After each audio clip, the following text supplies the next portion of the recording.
through Smallhouse and moving to southeastern Arizona. Andrew is a 5th-generation farmer and rancher in the San Pedro River Valley, and together they have 2 children. Stefanie helps manage her cow-calf operation, farm, Seguro Cactus. You need to talk to Stefanie about her nursery of little itty-bitty cactuses. How do you say that? Saguaro. So if you can't tell, Stefanie and I spend a little time together every so often. So one of the Western presidents, it's been a lot of fun. Stefanie's family has received conservation awards for their farm and ranch management from the Arizona Society of Range Management and the National Association of Conservation Districts. She serves on the American Farm Bureau Board of Directors and the AFBF Trade Committee. She was a participant in the AFBF Partners in Agricultural Leads, the PALS program, and is a past chair of the AFBF Environmental Issues Advisory Committee. Please give a warm welcome to the Arizona Farm Bureau President.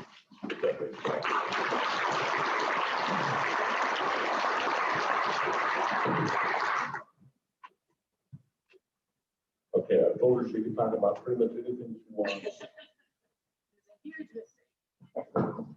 And for as long as I wanted to too, which is even a worse mistake. I'm just giving a hard time about everybody trips up on saguaro. So since I grow them, I should probably know how to say it. So I can't really take credit for that. And Todd's actually older than me. I try to point that out all the time because he tries to act like he's the youngest person on American Farm Bureau Board, which he absolutely is not. But here I have to put my reading glasses on. So, and he's not. So,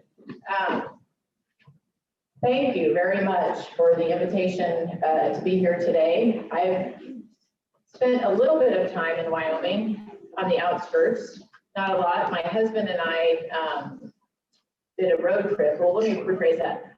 As many of you understand, I did the road trip with my kids and my mother for like thousands of miles, it seems like. And he flew in at the last minute and went fishing and then flew home. So I really did the road trip. But as you understand, as I'm sure many of you in here are ranchers, and both ranchers and farmers, right? It's hard to get away, you know? And so when I said, hey, we're taking this road trip and I'm gonna be on for 10 days, it was like, well, good luck with that. So anyway, but I have spent a little bit of time in Wyoming. I felt very welcome in the hotel last night because my room has a picture of a saguaro in it. And the thermostat was set at like 86 degrees. So,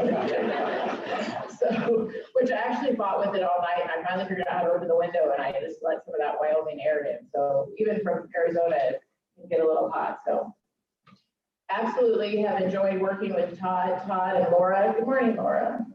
Are great people, just really good, solid people to spend time with when we're traveling around for Farm Bureau and doing what we need to do. I did not bring my clock up here, so you better throw something at me and let me know when I'm.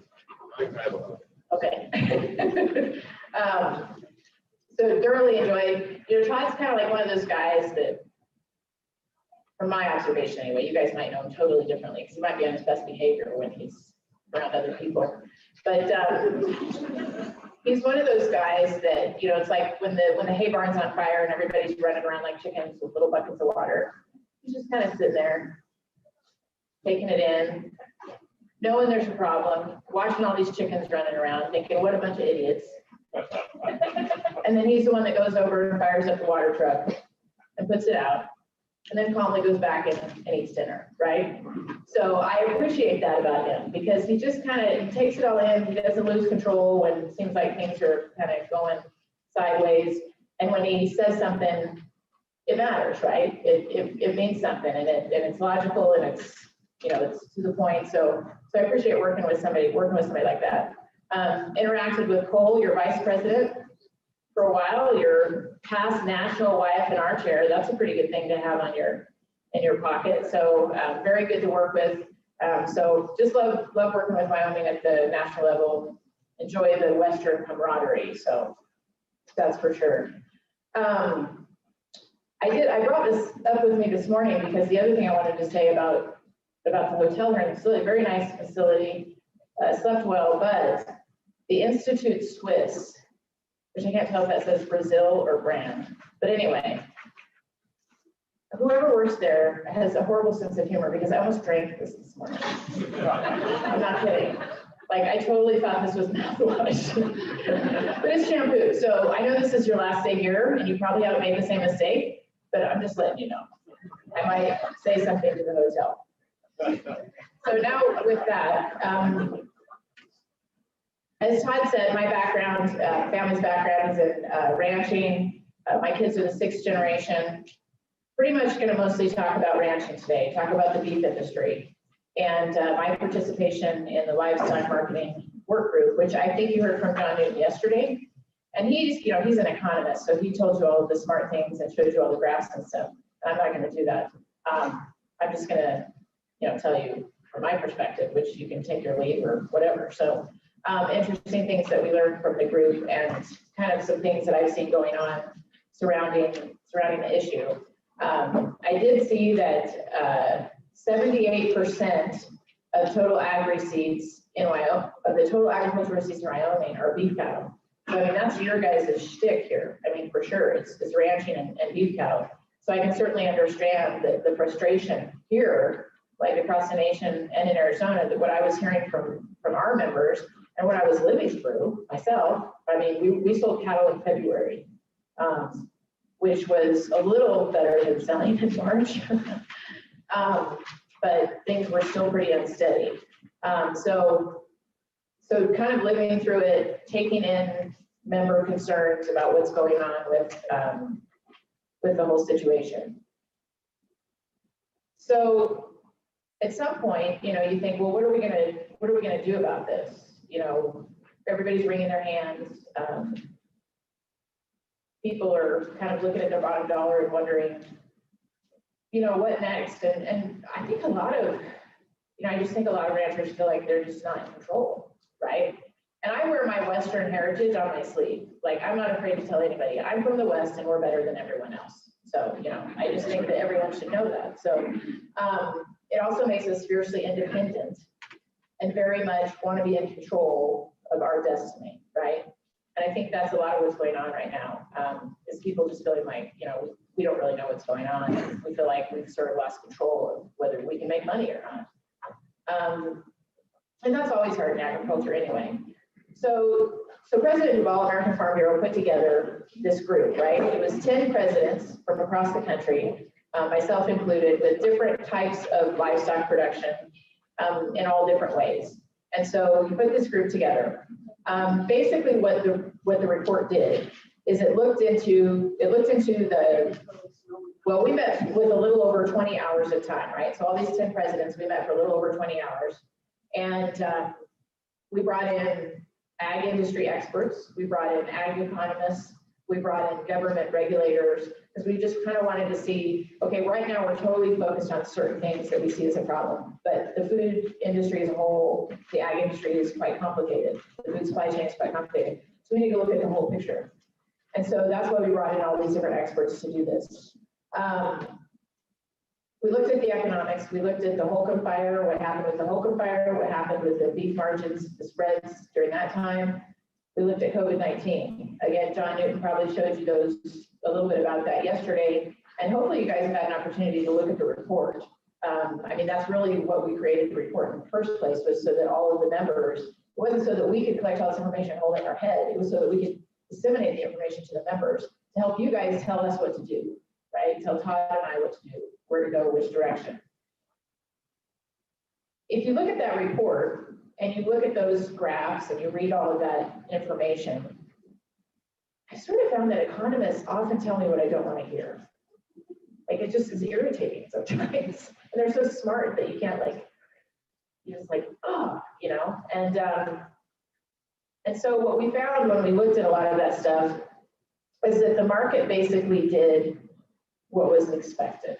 If you look at supply and demand and how it impacts prices, if you look at the fact that we had panic buying, demand went up, right? So the price goes up on that side. We have more cattle in this country that can go to supply yards, right? We had a disruption in the food supply chain. We had all these things happening, And if you look at all the different graphs, it kind of followed what you would expect in terms of the meat industry at the end of the pipeline, basically being able to take advantage of both sides.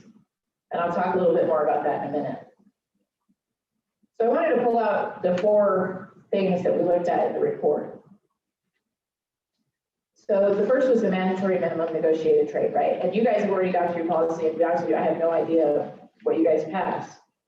So I'm kind of just going to throw out there, this is my perspective on what went into the report. So first, if you look at the mandatory minimum negotiated trade, right? We spent a lot of time on that. We heard from a lot of economists. We heard from groups that were totally for it, whether it was the 30 or the 50. We heard from groups that were totally against it. We had the economists kind of split it down the middle for us and tell us, you know, kind of the black and white of it. And the takeaway of that, which you'll see reflected in the report, is that it's undoubtedly increased government intervention, right? It is. It's going to, you know, puts a little less flexibility in the market. It potentially decreases efficiencies because you're telling, you know, let's just forget that it's the packer or, you know, whatever you want to refer to. Sometimes we, you know, at the end of the day, we still work together to get our product to consumer. Let's just forget it. It's those folks.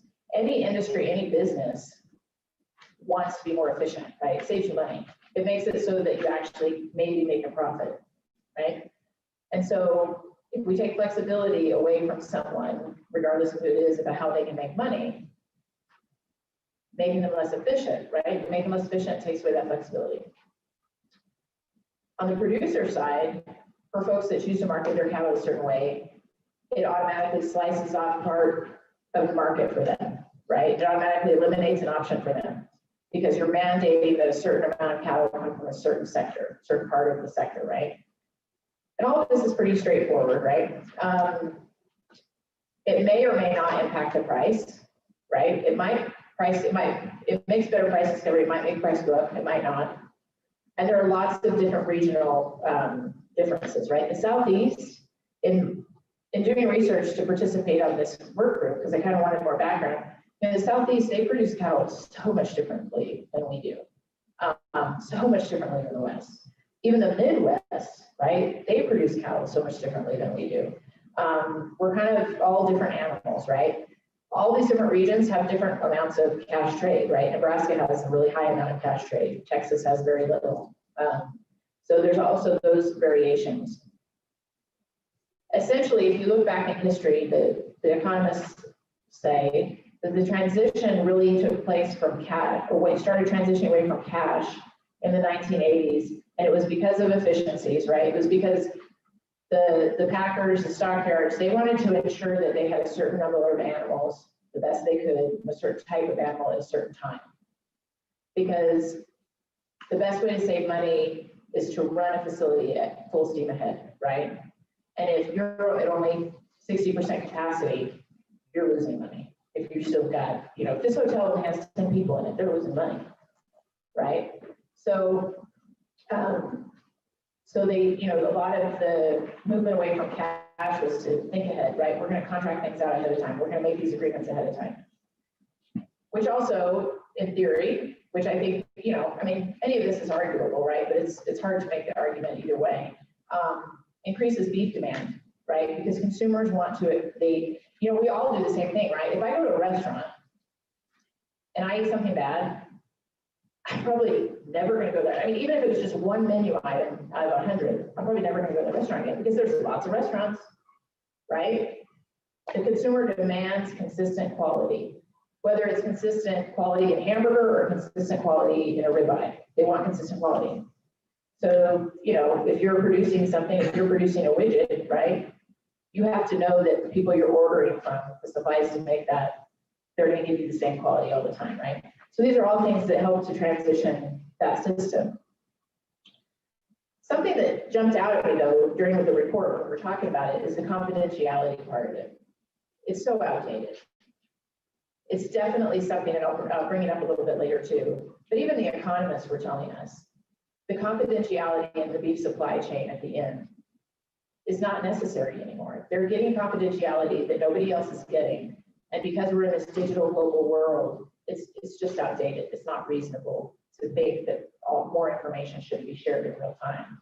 So I think there's room for improvement there. We looked at risk management and education. You'll see that in the report. That mostly has to do with products, risk management tools, right? Insurance, right? What are the insurance products out there for ranchers at the producer level? Are they being used? Are they effective? Are there certain barriers to entry, certain barriers to using that tool? So we tried to tease those out, right? So basically like two types of livestock insurance in terms of the markets. And who's using those and are they effective? Can we come up with a new product? Is there a product that's not out there that could be more useful to ranchers? And making more contracts, CME contracts, more accessible to small producers. Looked at small capacity meat packing, okay? I noticed that you guys, and I don't know, I'm sure this must have been recently, you guys now have this thing called a meat processing expansion grant, right? That I think you can, I think the application's still open, so it must be still moving, but that's great. That's really great. And I'd like to expand upon that a little bit. In terms of small capacity meat packing, that was something we looked at. It's like, what are the barriers to entry for smaller meat packers, no matter where they are? What's keeping them from being successful, you know? And so we looked at cooperative interstate shipment agreements. I don't know, is Wyoming one of those states? Cooperative interstate shipment agreements? And there's only 7 states. I don't know why. I don't know if you guys are. I think most of them are in the Midwest. Are you? Yes. We're working on more. Okay, yeah. So they're really kind of a weird thing that nobody knows very much about. But what it does is it allows you more selling opportunities across state lines with less, I don't want to say less strict inspection, but it just makes it easier, right? It enables you to sell across state lines. We're looking at incentives. What incentives can we provide those smaller plants to become federally inspected? Right now, you know, why aren't they becoming more federally inspected? Is it too expensive? Is it too arduous? Is it just, you know, just a pain in the butt? Loan programs. We've had issues in our state where we had some guy that was trying to increase the capacity of his processing plant. And, you know, during COVID, everybody's backed up. Our guy's still backed up. I mean, he's still backed up on taking orders of animals because we do some direct custom marketing ourselves. And I heard from somebody that said, yeah, I went to Rural Development USDA trying to get one of those low interest loans, and they told me that because I didn't own a certain percentage of my product, the product running through the plant, I couldn't get the loan. And I'm sort of shocked at that. I was like, wow, I didn't realize that was something that goes on. So that's something we need to look at. We need to look at additional inspectors, more qualified inspectors. We talked about the technology, right? Why is it that now all of a sudden thousands of people can meet virtually on a daily basis because, you know, we have to or we're forced to or whatever, but a meat inspector can't virtually inspect meat? I mean, we have to figure out a way to use that technology. We have to be able to use current technology for inspection so that a small meat packer in eastern Wyoming doesn't have to pay exorbitant fees to have a federal inspector there on Saturday, you know? So, and that's doable. That's not necessarily doable. We had the RAMP Act, the Direct Act, and the overtime holiday fee relief that came through during COVID, all of which were meant to help the smaller packers. So the fourth thing that we pointed out in the report was GIPSA. Farm Bureau has very strong policy on GIPSA enforcement, okay? That doesn't make it any less frustrating. It's like so frustrating. That's what I hear the most. It's like, why aren't things being investigated? Why aren't people who are supposed to be in charge doing something about this? So I spent some time looking at that. And, you know, first of all, let me say, as a lead up to later, you know, GIPSA was passed in 1921. What does that mean? That it was passed in 1921, right? So 100 years later, we still have the same problems. That's what it means. So when you look at the different things that have been filed in court in terms of for the industry, in terms of trying to look into the Packers and Stockers Act, the bar is very high for reform, okay? Price distortion often comes out at about 3%. Well, that's not enough to trigger enforcement. It falls short of regulatory enforcement. Courts and regulators have yet to define how much market power is quote unquote significant. And you know how it is, unless you have a court definition of something, it's very difficult to have to keep running it through and running it through and running it through. There's a lack of empirical evidence. What I've heard the most in response at the American Farm Bureau level about the DOJ is it's like, yeah, we're responsive, we're responding to concerns, we understand it, but until somebody walks up to us and says, this happened to me, and this is specifically how it happened, and I can prove it, it's really difficult. It's difficult for people to do that because number one, it's so complicated because you have all these outside forces playing in just the beef market, right? It's not just you saying, I want this much for my animal, and then the feeder saying, okay, you do this. It's not that simple. You have players in the market that aren't even interested in your cattle, but they're impacting the price, right? And so we have all these outside forces, so it just makes it really difficult to get from point A to point B. And there's no doubt about it. There is retribution in this industry. I think there's probably retribution in every industry, right? Whenever you live in a small town and you do somebody to piss somebody off, and they happen to be friends with the people in charge of the town, you're in bad shape. And that's a problem. You know, a lot of feeders are afraid to come forward and say, this happened to me, when there's only so many buyers. You know, so it's understandable, but it's kind of puts you in a corner. And then I've learned these two new words, which I'm probably going to mispronounce right now, but I'm going to go for it. This will make Todd feel better.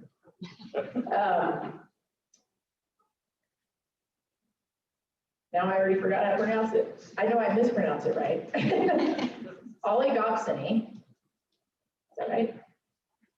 And oligopoly, okay? Until I started really looking into this, I have no idea. I mean, I hear people talk about monopolies all the time. Let's monopolize, you know, self-service, you know, all these things with cell companies, everything, big monopolies, you know, Google, da, da, da, da. But I've never heard of oligopsony and oligopoly. And what that is that's when a group in an industry controls something. It's not just one Google or one Microsoft, right? It's when a group controls something. And so an oligopsony is when you have buyer concentration, when they control that part of the chain. And then an oligopoly is when you have seller concentration. Well,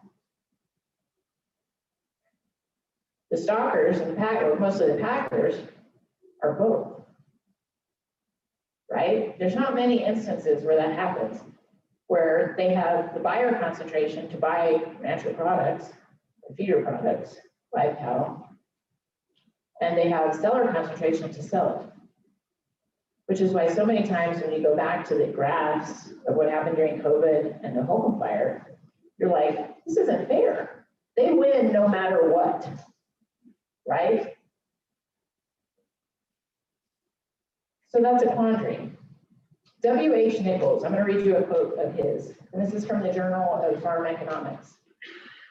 The quote is, only after considerable further investigation will we know whether or not reform in the packing industry is necessary. It is conceivable that such monopoly elements as exist yield desirable results, right?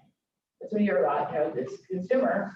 I mean, you can say whatever you want, but at the end of the day, my father-in-law told my son, very confused my family here. My father-in-law told my husband, it doesn't matter what you want to raise, Andy. It matters what the consumer wants to buy. And so a lot of times we hear that, right? So it is conceivable that such monopoly elements as exist yield desirable results for the consumer. That's my addition to the quote, not his. A less extreme possibility is that results are undesirable, but not sufficiently bad to bother about. And that's kind of where we're at, right? The crazy thing is that W.H. Nichols was an ag economist in 1940 for Iowa State College. So that brings a little bit of, you know, perspective there. There's this thing called CR4. It's called the 4-firm concentration ratio. Have any of you ever heard of that?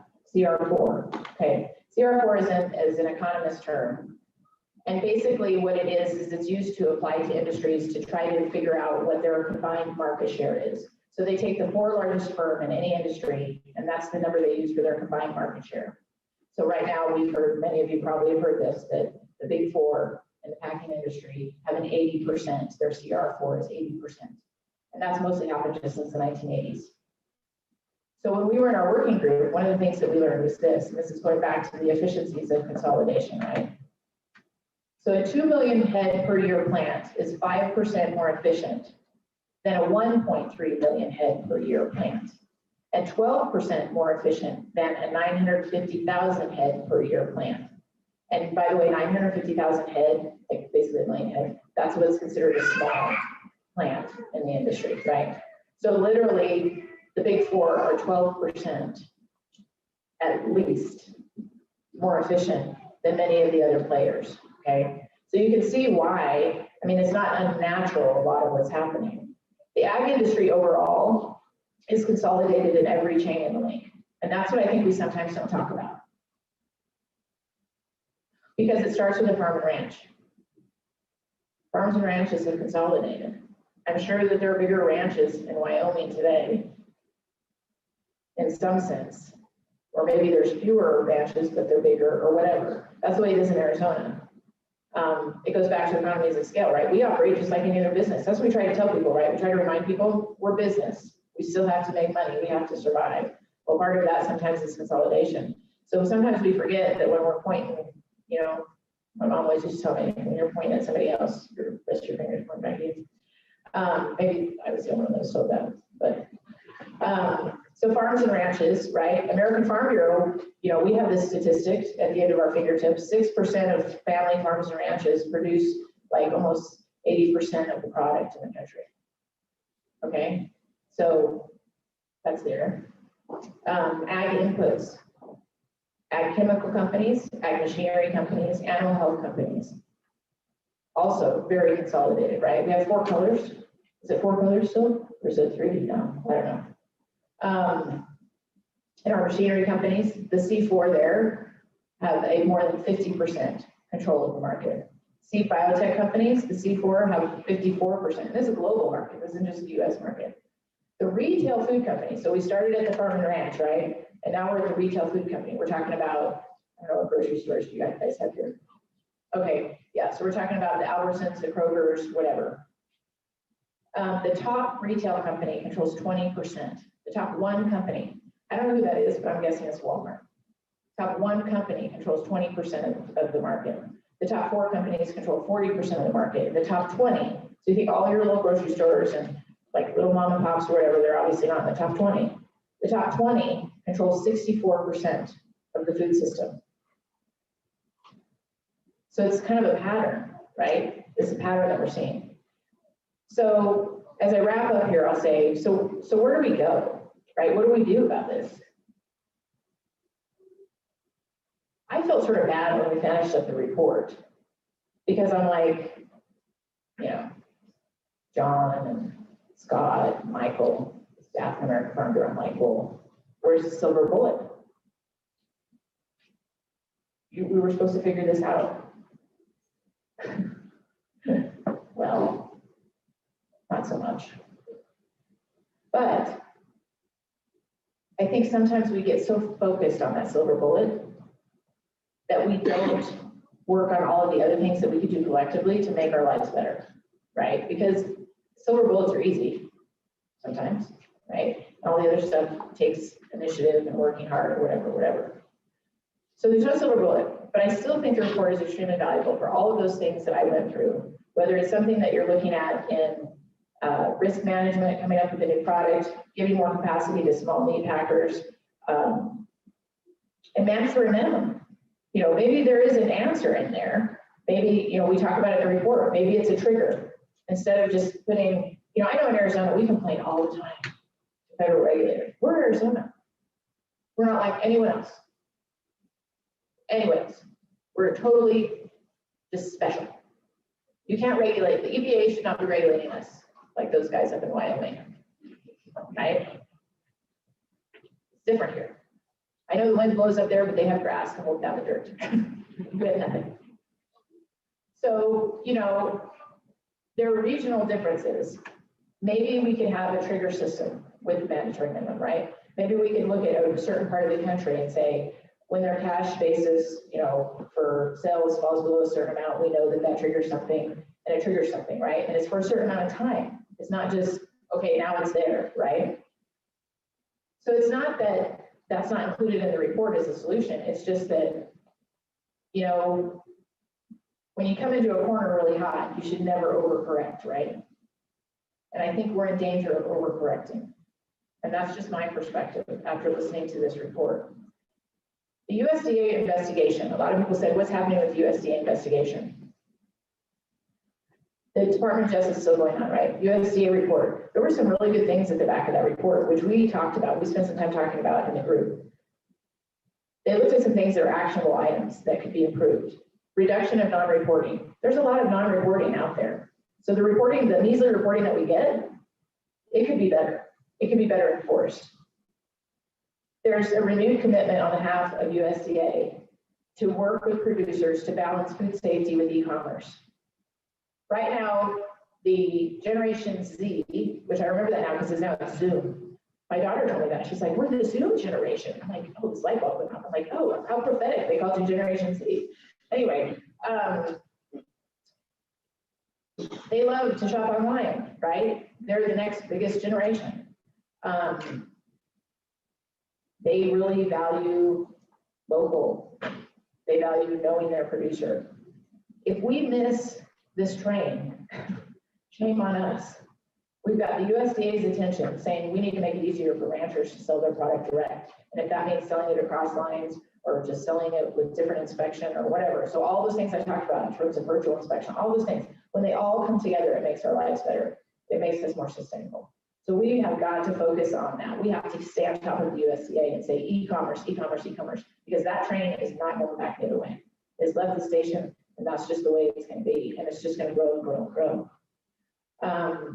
And then they're already looking at amendments to the Packers and Stockers Act, which shows me that somebody is listening and saying, there's something just not right here. We might not be able to put our finger on it. There's something not right. So that's good. And then I'll give you a little bit of just my perspective of where we go from here in terms of diversification. It's never a bad thing. If you have all your eggs in one basket and something happens, you know, you're screwed. Which happened to a lot of people in March that had spring calves or whatever, right? You have to diversify. You have to manage risk. You have to be able to look at your business and your operation and say, what else do I have to offer? Or what consumer am I not going to? Who am I not looking to, right? So diversity, that's where we go from here, right? Watch out for the red apple. So in Snow White, right? The little lady comes to Snow White and she's holding this apple.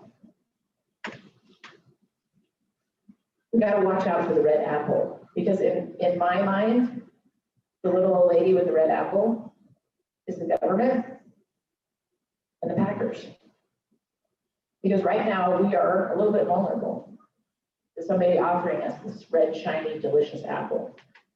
On the government side, do we want to be more regulated? Do we want more control of our industry? Probably not. I mean, even though that red apple's right in front of us and we're like, yeah. Maybe some unintended consequences there. Maybe not, I don't know. One of the things that I heard a lady say, and this is gonna, I think it'll resonate. I can't say this in every ag room. I already learned that because I got in trouble. But I was sit and learn, actually, because I'm gonna say it again.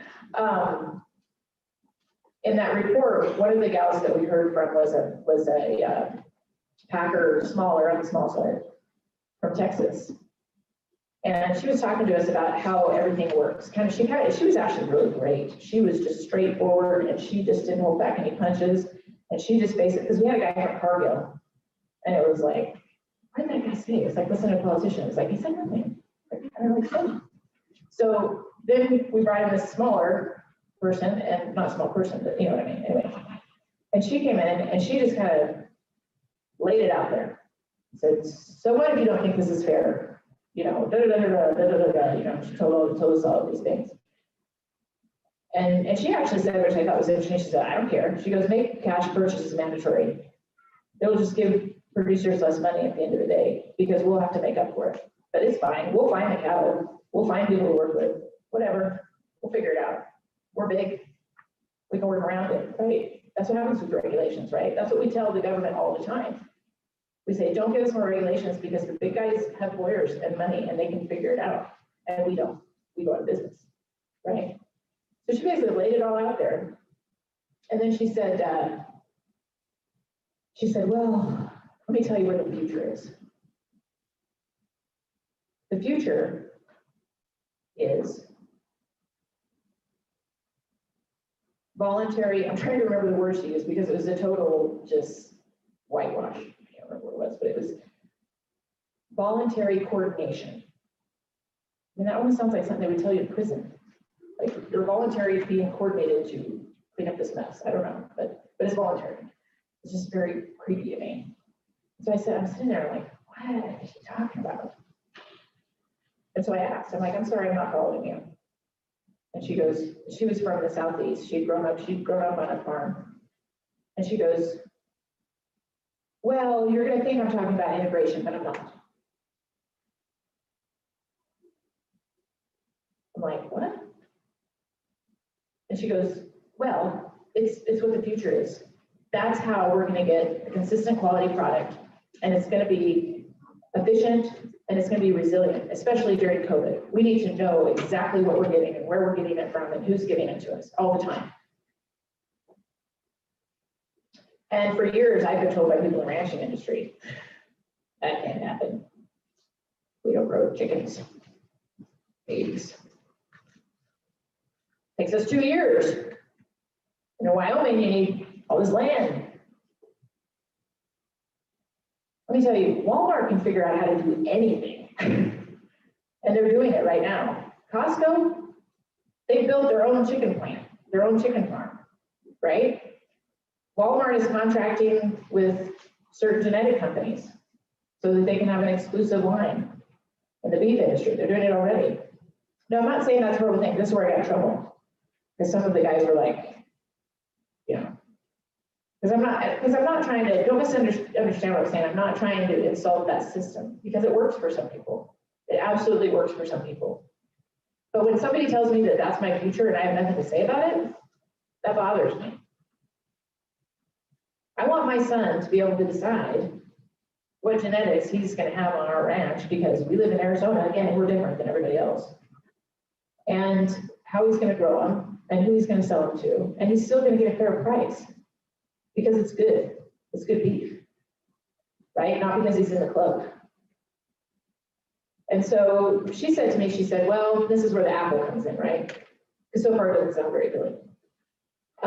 She said, well, because as I told her, I said,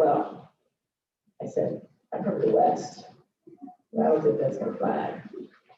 I don't think ranchers can do that. And granted, I recognize, I know some of you are thinking right now, well, that's our problems already because, you know, value-added programs. We do value-added programs on our ranch. You know, we did the Gap 4 until Amazon bought Whole Foods and it wasn't worth anything. But I mean, we do all of those value-added things, right? And that's, you know, a type of coordination, right? That's saying I want to sell to this buyer because he's going to pay me more money. And if I say that it's natural and I take care of my animals and there's no antibiotics, I'm going to get more money. I'm entitled to do that, right? But I don't want somebody else to treat me like an employee. That's what I don't want, right? And she said, well, the reason it's the future for you guys too is because it's a steady paycheck. And there's so uncertainty right now for all of you ranchers. Wouldn't it be nice just to know that you're going to get paid and you're going to get so much money and it's consistent? And I'm like, well, if we wanted it to be easy, we wouldn't be ranching in the first place. I mean, let's get real. But the thing that popped in my head was, and Todd will remember this, remember the presentation we had in North Carolina about Smithfield and the pigs and the air quality and all that. So some of you may not have heard about this, but it's been going on for a couple of years. There's a huge lawsuit in North Carolina, and it had to do with pig farms and air quality, quality of life, whatever. So like literally this pig farmer sold a part of his farm for this subdivision. The subdivision was built, and then the people turned around and sued his family because of this thing and started saying it was causing them all these problems. And it was just horrible. Fast forward, it's been an absolute nightmare for the farming families there in the Southeast, particularly in this area. It's a gravy train for lawyers because they won. They actually won. And I won't go into it, like the whole story is absolutely insane. Like you wouldn't even believe it if I told you. But it happened, which means now there's a whole industry of tort lawyers that are looking for stinky farms. And the interesting thing in that whole story is that publicly, they put the farmer under a gag order.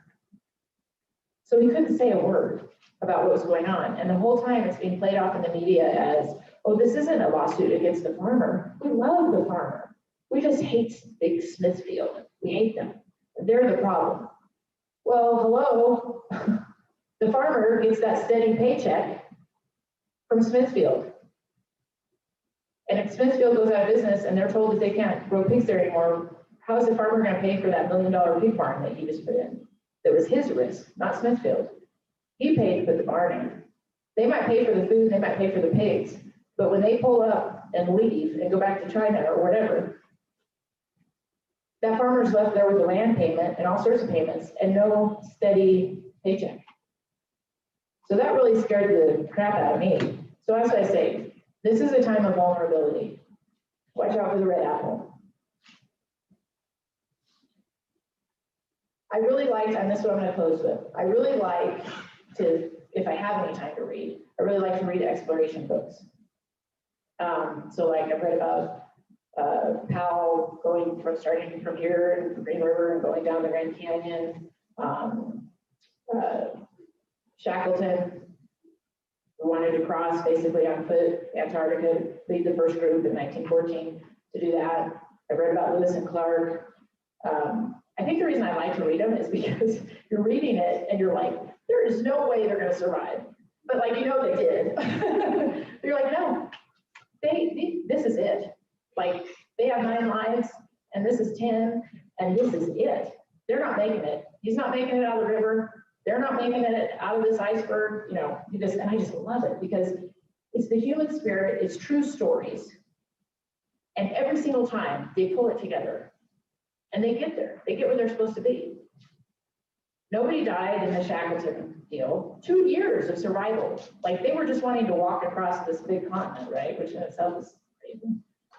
But it took them 2 years just to survive getting stuck before they even got there. I mean, how disappointing is that? John Wesley Powell, I didn't know this before I read the book. He only had 1 arm. He lost the other one in the Civil War. So he did this whole expedition with 1 arm, which, I mean, maybe you haven't thought about it lately, but if you only have 1 arm, it's, you know, pretty difficult to do things. Especially an expedition for the first time down 1,000 miles of river that nobody's ever been to. So I like reading them because it just shows the strength of the human spirit. And I still think that that's exhibited in agriculture. Because where else would you do what you do every day, knowing that you have absolutely no control over what you're doing, working your butt off, and you're still happy about it? I mean, you still get up and do it every day, right? I was in this conference the other day, I was on a panel. There was a bunch of ag economists, and I was just like, what the heck am I doing here? And finally, I just said, look, I said, there's no coefficient for grit. That's what you guys aren't factoring into this whole food supply resiliency efficiency thing. And farmers and ranchers, if anybody, never underestimate our grit. There's one story in the Grand Canyon book where John Wesley Powell, you know, they had these boats that were extremely clunky. And they, you know, nobody had ever been there before. That was the fun of it. And in order to know whether they were going to have to, I think it's called portage, not a boat person. In order to know whether to carry the boat or they could go down the river, he was the one that would hike out. I mean, maybe not such a big deal. I've not been to the Green River here, maybe not such a big deal here, maybe you just walk out. But the Grand Canyon is a big deal.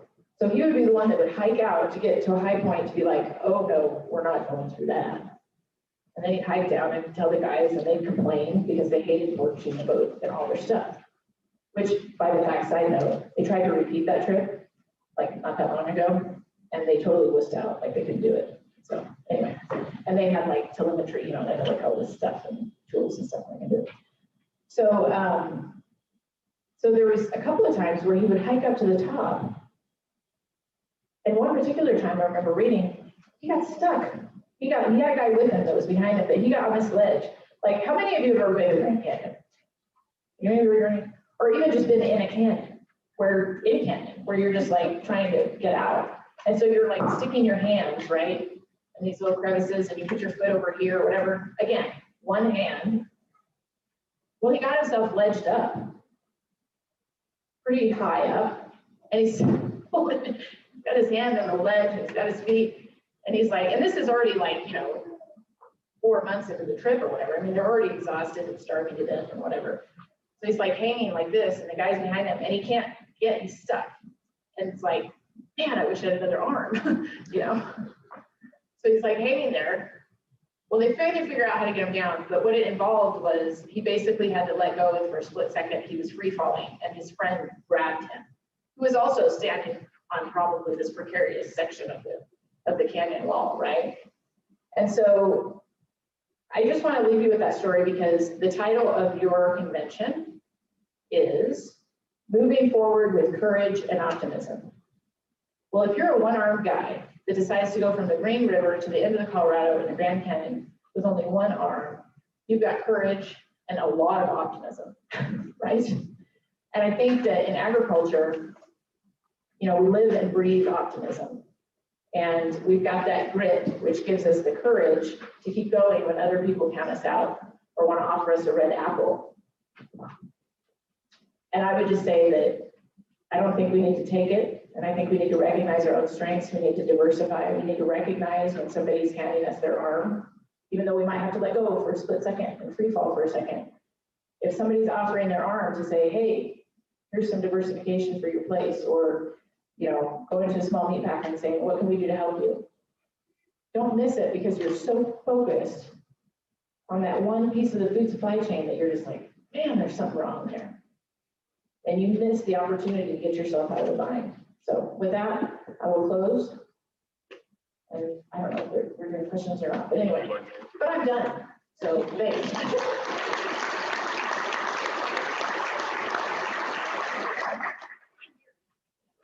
Stuck here, actually. So, all the other place to go is Iowa.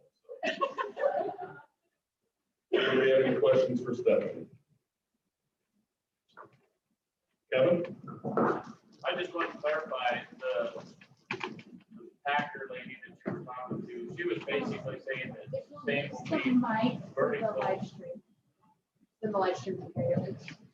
So the lady that you were talking to, the packer lady, was saying that vertical integration, sustainable beef is our future with that constant paycheck. Am I correct in understanding that? That's what I understood her statement to say. So the moral of the story is beware sustainable beef. I don't know if it's beware of sustainable, well, yeah, I mean, it depends on how it's packaged, right? I mean, if somebody's telling you that that's sustainable beef and you know that it's sustainable for the packer, right? I mean, sustainable means a lot of things. I mean, to me, it's a buzzword and people can use it for good or for bad, right? Good or evil. You can use the word sustainable. I use it. You know who I'm talking to, right? I'm like, hey, in order for ranching to be sustainable, we need this. It's just, I think it's more just about reading between the lines. And I think that reading between the lines of what she said is more like, it makes me more efficient and makes it easier for me to have a quality product. And you guys are struggling, so doesn't this sound like a good idea? Which I could have misinterpreted, I don't know, but that's just my take, so. Could you touch more on the cashless purchases? Are the meat packers like utilizing the futures market to get a better price as versus going into the cash market for cattle? I knew one of y'all was gonna ask me a question about something having to do with financial markets. What I can tell you is that what I've been told, which doesn't mean I understand it. And the worst thing you can do is try to explain something that you don't understand. The cash market, like I said, Nebraska is more robust. That can have a lot to do with just the way they do things there, right? And they're literally the logistics and the way that their livestock market looks there. It's not in Wyoming, it's not in Arizona, it's really not in Colorado at all. And so it's down to like, it depends on where you are, right? So the average is 20 to 30% for the cash market that's being utilized, which does impact price discovery. Now, I'm not going to stand up here and try to explain whether packers are using the futures market to, I mean, if the Department of Justice can't figure it out, I'm not going to try to figure it out. So I think that's that's a really good question. I'm sorry, I can't really answer it, but again, I guess that's why I think to myself, you know, when my husband and I, we said we should have the same conversations that you all have. And it's like, you know, he's told me, it's like, we're going to beat him. You know, we sell direct. We're just going to, no. And I told him, I said, Andy, I'm like, it's so complicated. And I said, and if we're going to sit here and hang our kids' future on those guys getting their hands slapped, because that's probably all it'll be at the end of the day, then we have done a disservice to our kids. And I know a lot of people don't want to hear that. And that's just me. That's just my family. I'm not telling you guys that that's something you need to consider. I'm just talking about a conversation I've had at the kitchen table because my husband is pissed. Like I said, we sold in February and the prices were pretty crappy then. And so it's like, I guess that's why when Todd asked me to come and talk about this, I wanted to, because you can read the report, right? I don't even need to stand here and read you what's in the report.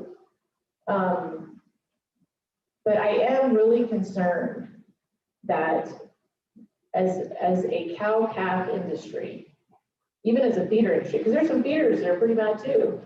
As a cow-calf industry, we will get so focused on this super complicated issue that's very difficult to prove that we will miss something else.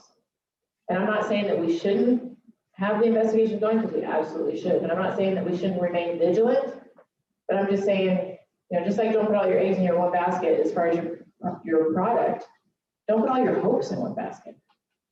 So, I know I didn't answer your question, but like I said, if I would have, somebody like in 30 seconds would have been like, oh, I don't care about anything she said because she didn't know what she's talking about.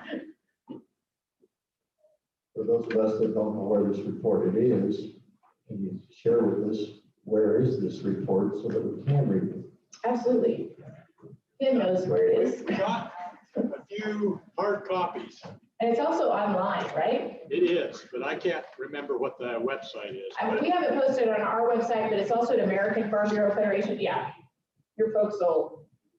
I think if there's interest on it, I think we could put it on our website. It's on our, never mind, Brett, shut up.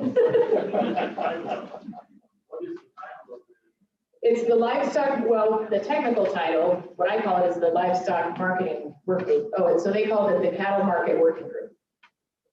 Looks like that on the front.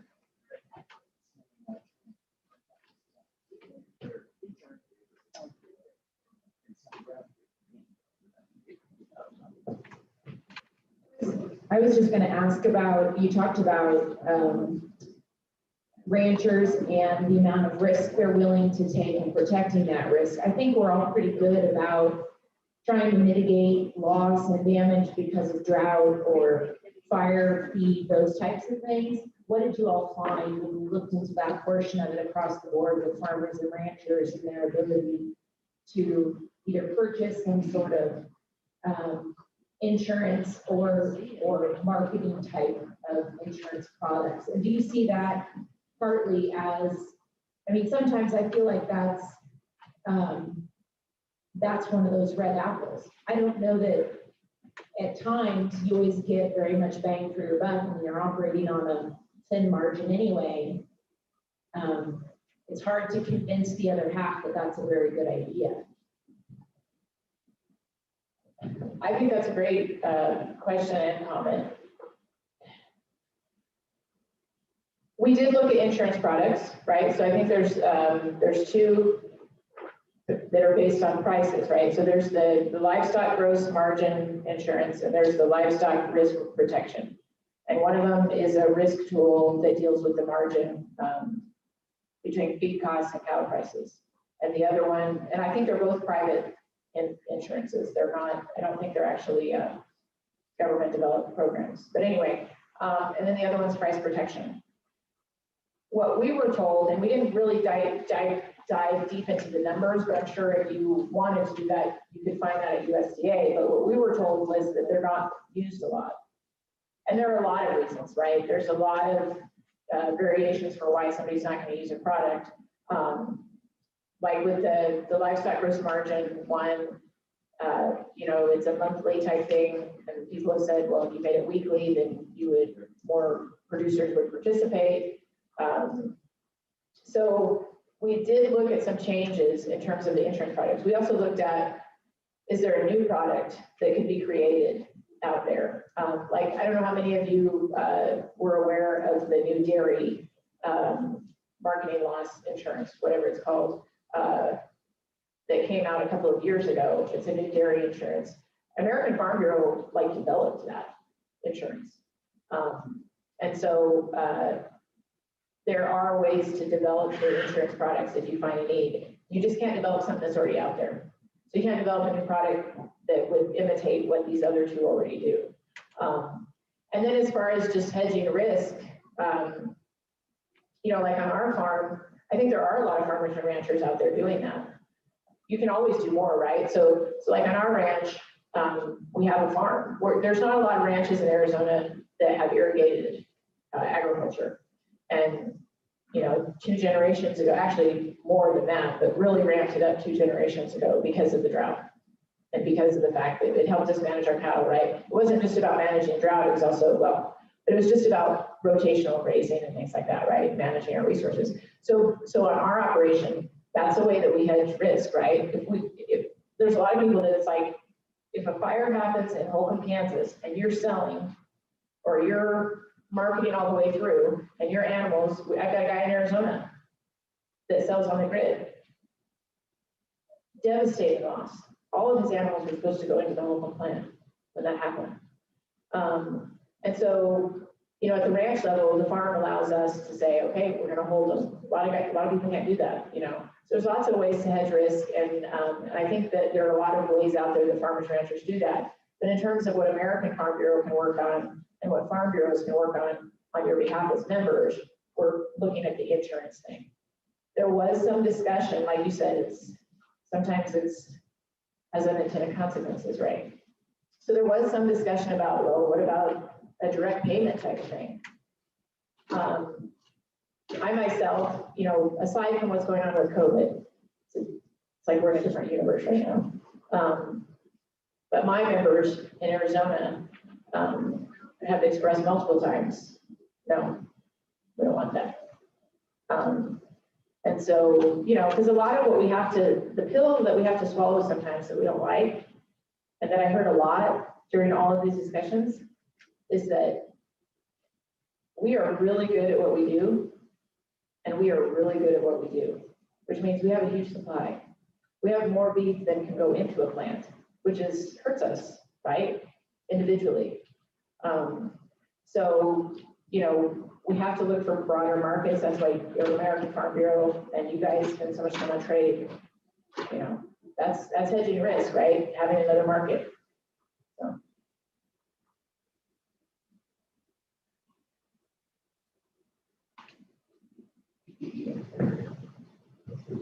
Was cool mentioned at all in the discussions that you were involved in?